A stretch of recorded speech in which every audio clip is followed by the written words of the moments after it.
తెలంగాణ రాష్ట్రంలో గొర్రెల పెంపకం అప్పటి గత 10 ఏళ్ల ప్రభుత్వం టీఆర్ఎస్ ప్రభుత్వం ఈ పథకం ఇది మంచి పథకం, ప్రజలకు పేద ప్రజలకు వాళ్ళకు ఒక ఎంప్లాయ్మెంట్ కల్పించినట్లు ఇది మంచి ఉద్దేశంతో దీన్ని ఇంట్రడ్యూస్ చేశారు ఈ పథకాన్ని. అయితే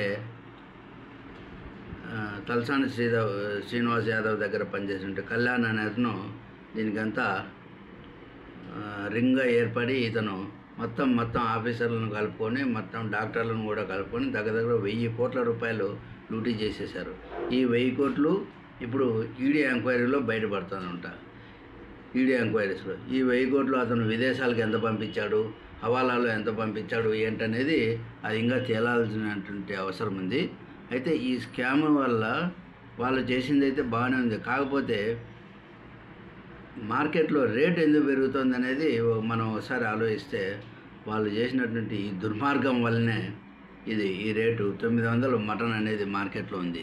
ఎందుకంటే గొర్రెలు పథకం పెట్టి డెవలప్ చేసినా కూడా యాక్చువల్గా తక్కువగా ఉండాలి, 500-600 ఉండాలి. అట్లా అది 900 అమ్ముతున్నంటే ఈ వ్యాపారస్తులు ఈ ఆఫీసర్లు వాళ్ళందరూ కూడా ఒక కుట్రకు తెరలేపి తద్వారా ప్రజల జోబులకు చిల్లు పెట్టాలనేటువంటి ఉద్దేశంతోనే వీళ్ళు ఈ పథకం చేసి లూటీ చేశారనమాట. ఇప్పుడు ఈడీ ఎంక్వైరీ చేస్తుంది కాబట్టి వీళ్ళందరికీ కూడా పనిష్మెంట్ పడతాయి. అందరికీ కూడా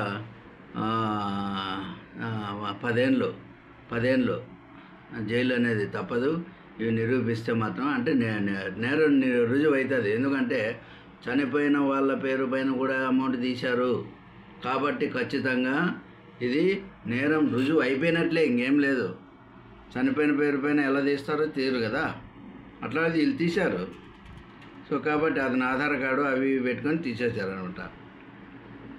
కాబట్టి వీళ్ళకు నేరం రుజువు అయిపోయినట్లే, కోర్టు ముందు కూడా వీళ్ళకు 10 ఏళ్ళు తప్పదు. అది తర్వాత ఈడీ దాని పనిష్మెంట్ వేరు, అన్నీ రకరకాల కేసులు అన్నీ పెట్టేసి వీళ్ళని లోపలేసి ఇంకా బయట అనేది కనపడరు. ప్రస్తుతం బెయిల్స్ రావడం కూడా కష్టం, ఎందుకంటే బెయిల్ అనేది ఒకటే కేసు ఉంటే రావడానికి కొంచెం కోర్టు కూడా ఆలోచిస్తుంది.